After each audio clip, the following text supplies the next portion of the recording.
एक समय की बात है। एक गांव में सफेद साड़ी वाली चुड़ैल का आतंक था। चुड़ैल रात भर गांव में घूमती और गांव का जो भी आदमी उसे दिखाई देता उसे वो घायल कर देती।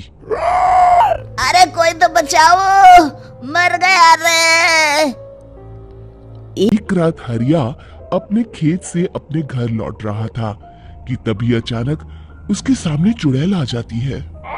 अरे बाप रे, ये चुड़ैल कहाँ से आ गई? आज तो मैं गया काम से।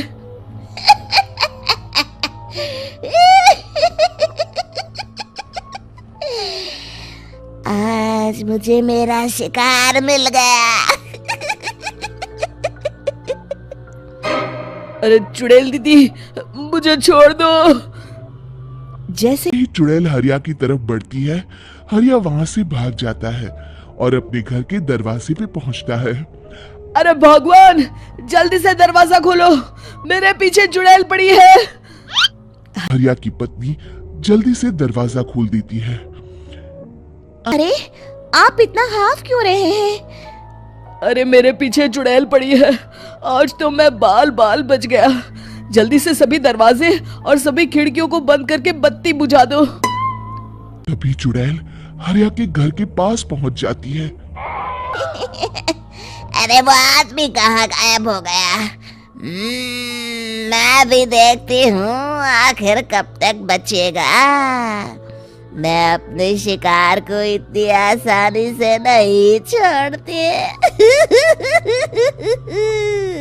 इतना कहकर चुड़ैल वहां से चली जाती है। वहीं दूसरी तरफ हरिया और उसकी पत्नी दोनों अपने घर की खिड़की से ये सब देख रहे होते हैं। अरे बाप रे, ये तो बड़ी डरावनी चुड़ैल थी। अगले दिन ये बात आग की तरह पूरे गांव में फैल जाती है और धीरे धीरे लोग चुड़ैल के डर के मारे शाम होते ही अपने घरों से बाहर निकलना बंद कर देते हैं। कुछ दिनों के बाद भाई, मैंने तो इस चुड़ैल के डर के मारे रात को अपने खेतों को पानी देना बंद कर दिया है। कहीं मेरी फसल सूख गई तो मैं तो कहीं का नहीं रहूंगा। साहूकार का कर्जा कैसे चुकाऊंगा? अरे भाई, पूरे गांव वालों का यही हाल है।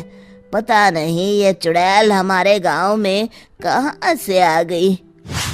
फिर एक दिन गांव के पास वाली नदी के किनारे एक बहुत बड़े तांत्रिक के आने की बात कुछ गांव वालों को पता चलती है। वो लोग जाके ये बात गांव के मुखिया को बताते हैं। मुखिया जी, नदी के किनारे एक बहुत ही पहुंचे हुए तांत्रिक बाबा आए हैं। हमें उनसे मदद मांगनी चाहिए। मैंने सुना है वो बड़े बड़े भूतों और चुड़ैलों को अपने वश में कर लेते हैं। मुखिया जी सभी गांव वालों को लेकर उस तांत्रिक के पास पहुंच जाते हैं। ओम फट स्वाहा, ओम फट स्वाहा। तभी तांत्रिक अपनी बंद आंखों को खोलकर कहता है, क्या बात है? तुम सब लोग यहाँ क्यों आए हो? मुखिया जी उस तांत्रिक को सारी बात बता देते हैं। अच्छा, तो ये बात है। और तांत्रिक अपनी आंखों को बंद कर लेता है। मैं देख रहा हूँ तुम्हारे पूर्वजों ने बहुत पाप किए थे, जिससे ये गांव अब श्रापित हो चुका है। उसी के फल स्वरूप तुम्हारे गांव में चुड़ैल आई है। ये चुड़ैल बहुत खतरनाक है, ये किसी को नहीं छोड़ेगी। हे भगवान, मर गए रे, अब क्या होगा? तभी गांव के मुखिया जी कहते हैं, बाबा, इस चुड़ैल से हम सबको बचा लीजिए। कोई तो उपाय होगा। इसका सिर्फ एक ही उपाय है। सभी गांव वालों को बारी बारी हर दिन अपनी आधी फसल उस पहाड़ी के ऊपर बनी काली गुफा में छोड़ के आनी होगी। तभी उस चुड़ैल की भूख मिटेगी और श्राप का प्रभाव खत्म हो जाएगा और तुम सब जिंदा बच जाओगे। सभी गांव वाले उस तांत्रिक की बात को मान लेते हैं और वहां से चले जाते हैं। फिर अगले दिन से रोज उस गांव के लोग बारी बारी से अपनी आधी फसल उस काली गुफा के पास जाकर रखाते। कुछ दिनों बाद हरिया की बारी आती है। बाप रे, आज तो मेरी बारी है उस काली गुफा में जाने की। क्या करूं, वो तो बड़ी खतरनाक चुड़ैल है। मेरे तो हाथ पैर कांप रहे हैं। फिर हरिया डरते डरते अनाज की बोरियां अपनी बैलगाड़ी में लाद देता है। तभी हरिया की पत्नी उससे कहती है, देखो जी, संभल के जाना और किसी भी हालत में शाम होने से पहले वापस आ जाना। उस चुड़ैल का कोई भरोसा नहीं है जी। हरिया बैलगाड़ी में बैठते हुए कहता है, भगवान, मैं क्या वापस आऊंगा? लगता है अब तो मेरी खबर ही आएगी। इतना कहकर हरिया वहां से चला जाता है। रास्ते में जंगल से गुजरते हुए हरिया की बैलगाड़ी का एक चक्का बड़े गड्ढे में फंस जाता है। हे भगवान, अब ये क्या मुसीबत है? हरिया नीचे उतर के पूरी ताकत से अपनी बैलगाड़ी को गड्ढे से निकालने की कोशिश करता है। बहुत देर मेहनत करने के बाद हरिया की बैलगाड़ी उस गड्ढे से बाहर निकल जाती है। हे भगवान, अब तो शाम होने वाली है। आज तो मैं गया काम से। जैसे तैसे हरिया काली गुफा में पहुंच जाता है।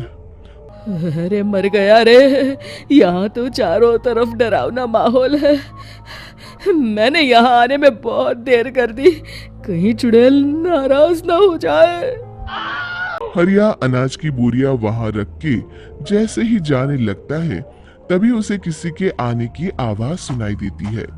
हरिया एक कोने में छुपकर अंदर देखने लगता है। चुड़ैल वहां आती है और फिर अपने चेहरे से नकली चुड़ैल का मुखौटा निकाल देती है।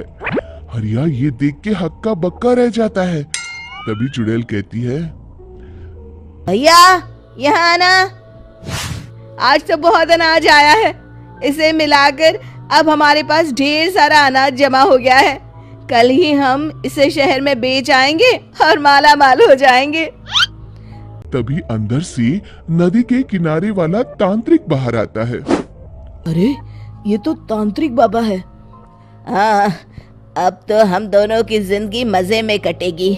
गांव वालों को बेवकूफ बनाना इतना भी मुश्किल नहीं था। लोग तो तुम्हें सच में असली चुड़ैल समझते हैं। हाँ, तुमने सही कहा।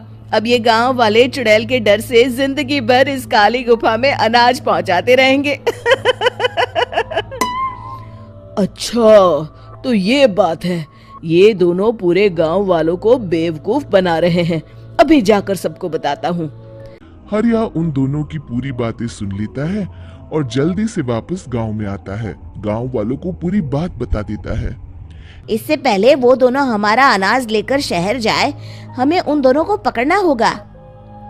उधर दूसरी तरफ नकली तांत्रिक और नकली चुड़ैल बनी औरत एक बड़ी गाड़ी में सारा अनाज लाद के वहां से निकलने की तैयारी कर रहे होते हैं। जल्दी करो, इससे पहले हमें कोई देख ले। हमें यहाँ से निकलना होगा। और तभी वो दोनों देखते हैं कि सामने से सभी गांव वाले अपने अपने हाथों में मशाल लेके आ रहे हैं। दोनों बुरी तरह डर जाते हैं। रुक जाओ, तुम दोनों का भांडा फूट चुका है। अरे मर गए रे, ये गांव वाले कहाँ से आ गए? तुमने क्या सोचा इतनी आसानी से यहाँ से निकल जाओगे? ये अनाज हमने अपने खून पसीने से दिन रात खेतों में मेहनत करके उगाया है। दोनों मुखिया जी के पैरों में गिर जाते हैं। हमें माफ कर दीजिए, हम दोनों एक नंबर के कामचोर हैं। बिना मेहनत किए पैसे कमाना चाहते थे। हाँ हाँ, अब हम आगे से मेहनत मजदूरी करके पैसे कमाएंगे। हमें कुछ मत करना, हमें छोड़ दीजिए। इतना कह के दोनों गांव छोड़ के भाग जाते हैं और सभी गांव वाले फिर से खुशी खुशी रहने लगते हैं। शिक्षा, तभी तो कहते हैं कि किसी भी समस्या का समाधान केवल सूझबूझ से ही करना चाहिए और कभी हिम्मत नहीं हारनी चाहिए। दोस्तों, हमें उम्मीद है कि आपको हमारी ये कहानी पसंद आई होगी। कृपया हमारे चैनल को सब्सक्राइब करें और सभी अपडेट्स के लिए बेल आइकन जरूर दबाएं। और हाँ, वीडियो लाइक और शेयर करना मत भूलिएगा। Bye bye.